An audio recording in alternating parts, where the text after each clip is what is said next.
Office में आज बहुत काम था। जल्द से जल्द काम निपटा रही थी क्योंकि उसे लखू को लेकर दशहरे का मेला दिखाने भी ले जाना था। तभी चपरासी ने आकर कहा, मैडम जी, बहुत देर से एक साहब आपसे मिलने के लिए इंतज़ार कर रहे हैं। उन्हें अंदर भेज दूँ क्या? भेज दो, इतना कहकर सीमा फिर से फाइलों में व्यस्त हो गई। क्या मैं अंदर आ सकता हूँ? आवाज़ सुनकर सीमा चौंक पड़ी। वह सोचने लगी, अरे यह तो नीलेश की आवाज़ लगती है। इतने सालों बाद यहाँ क्यों आया है? हाँ आइए, दिल की तेज होती धड़कनों को काबू करते हुए सीमा ने कहा। नीलेश दरवाजे से भीतर आया। जैसे ही उसकी नज़र सीमा पर पड़ी वह चौंक पड़ा और हकलाते हुए बोला, सीमा तुम? हाँ मैं ही हूँ, कहिए किस काम से आना हुआ आपको? सीमा ने अपने भीतर उमड़ रहे तूफान को शांत करते हुए पूछा। मैं अपनी ज़मीन पर एक अस्पताल बनवाना चाहता हूँ। उसकी फाइल आपके यहाँ जमा है। यदि अनुमति मिल जाती तो आपकी बड़ी कृपा होती मैडम। नीलेश ने मैडम शब्द पर खासा जोर दिया। अभी मैं जल्दी में हूँ, पहले सारे कागजात देख लूँ। जैसा होगा आपको मेरा स्टाफ सूचित कर देगा। इतना कहकर सीमा अपनी कुर्सी से उठ खड़ी हुई। नीलेश उठकर बाहर चला गया। सीमा ड्राइवर को घर चलने को कहकर गाड़ी में बैठ गई। बैठते ही यादों ने उसे आ घेरा और वह यादों की गलियों में भटकने लगली। कॉलेज में कदम रखते ही उसका सामना नीलेश से हुआ था। नीलेश शहर के एक बहुत बड़े वकील का बेटा था। कॉलेज की हर लड़की नीलेश की दीवानी थी और क्लास में भी लड़कियों के बातचीत का टॉपिक नीलेश ही हुआ करता था। सीमा के माता पिता टीचिंग से जुड़े हुए थे और सीमा एक मिडिल परिवार से बिलोंग करती थी। गोरा रंग, लंबे बाल और तीखे नैन नक्श सीमा को खूबसूरत बनाते थे। वह पढ़ने में भी बहुत तेज थी। लड़कियों के बीच नीलेश के प्रति दीवानगी देख वह हंसकर रह जाया करती थी। उसे नीलेश जैसे लफंगे लड़के बिल्कुल भी पसंद नहीं थे। कॉलेज चालू हुए लगभग 5 महीने बीतने को थे। एक दिन कॉलेज के सभी विद्यार्थी शहर से थोड़ी दूर स्थित जलप्रपात पर पिकनिक के लिए गए हुए थे। वहाँ दोस्तों की फरमाइश पर नीलेश ने कई सारे गाने गाए। सीमा ने महसूस किया कि नीलेश गाना गाते समय बार बार उसी की ओर देख रहा है।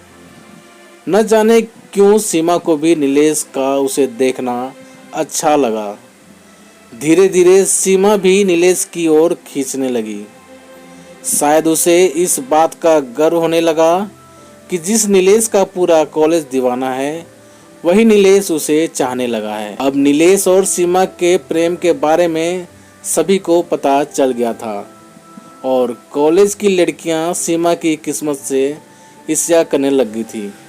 फाइनल ईयर खत्म होने को था। परीक्षाओं से पहले एक दिन नीलेश सीमा को जिद करके उसे अपने घर ले गया। उस समय नीलेश के घर वाले किसी शादी में शामिल होने के लिए बाहर गए हुए थे।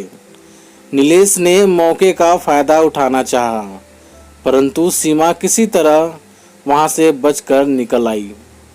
उसे वापस घर पहुंचकर नीलेश से और अपने आप से नफरत होने लगी। सीमा सोचने लगी, आज तो अनर्थ ही हो जाता। गलती मेरी ही है। मैं ही नीलेश की बातों और प्यार के झूठे खेल में आ गई। मैंने क्या सोचा था और वह क्या निकला। फाइनल ईयर की परीक्षा देकर सीमा दूसरे शहर चली गई और सिविल सर्विसेज की परीक्षा की तैयारी में जी जान से जुट गई। अथक परिश्रम और प्रबल इच्छा शक्ति से सीमा ने सिविल सर्विसेज की परीक्षा को उत्तीर्ण भी कर लिया। उस दिन के बाद से सीमा ने नीलेश से अपने सारे संबंध तोड़ लिए थे। हालांकि नीलेश ने सीमा की सहेलियों के माध्यम से 2-3 बार संपर्क करने का प्रयास भी किया, परंतु सीमा का तो जय प्यार से विश्वास ही उठ गया था। अचानक गाड़ी रुकने के साथ ही सीमा की तंद्रा टूटी। माँ ने दरवाज़ा खोला तो वे सीमा का चेहरा पढ़कर बोली, क्या बात है बेटा, तू इतना परेशान क्यों दिख रही है? कुछ नहीं माँ, ऑफिस में ज़्यादा काम था।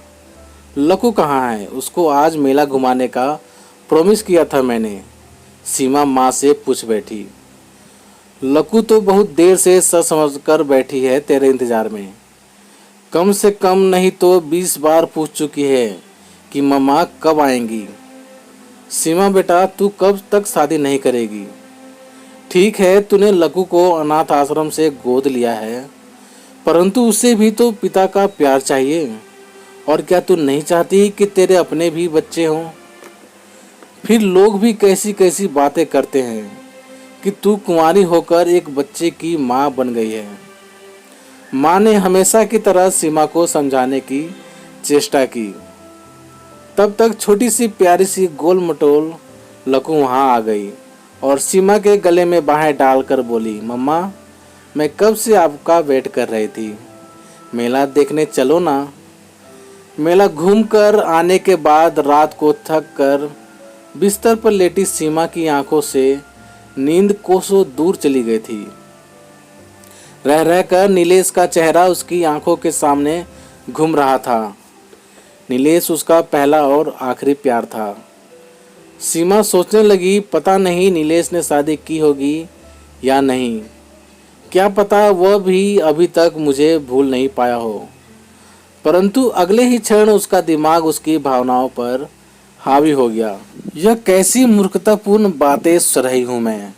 नीलेश का विवाह हुआ हो या ना हुआ हो, उससे मुझे क्या फर्क पड़ता है। नीलेश ने अपनी दौलत के नशे में चूर होकर मेरे प्यार का अपमान किया। वो मुझे एक बेजान गुड़िया समझ मेरी भावनाओं से खेलता रहा। यह तो अच्छा हुआ कि सही समय पर मेरी आंखें खुल गई और मैं उसके चुंगल से बच निकली। क्या विवाह करना ही किसी नारी के जीवन का मकसद होना चाहिए? क्या पुरुष के बिना नारी संपूर्ण नहीं है?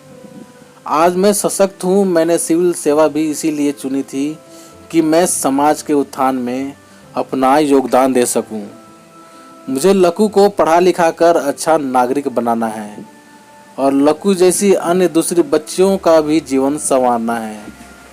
सीमा के दिमाग की उछल पुथल अब शांत हो चुकी थी और वह सोच रही थी कि कल ही वह नीलेश की फाइल पर उचित कार्रवाई कर अपने स्टाफ से नीलेश को खबर भिजवा देगी, जिससे नीलेश को फाइल के बहाने उसके ऑफिस में बार बार आने का अवसर न मिले। सीमा के जीवन से भी रात के काले अंधेरे अब विदा ले रहे थे और उसके जीवन में एक नई सुबह का आगमन हो रहा था। तो प्यारे दोस्तों, आप सभी को ये कहानी कैसी लगी प्लीज़ कमेंट करके हमें ज़रूर बताना। यदि कहानी आप सभी को अच्छी लगी हो तो लाइक करना, शेयर करना और चैनल पर नए हो तो प्लीज़ चैनल को सब्सक्राइब भी ज़रूर कर देना। तो चलिए दोस्तों, मिलते हैं आप सभी से एक और नई कहानी के साथ। तब तक के लिए जय हिंद, वंदे मातरम।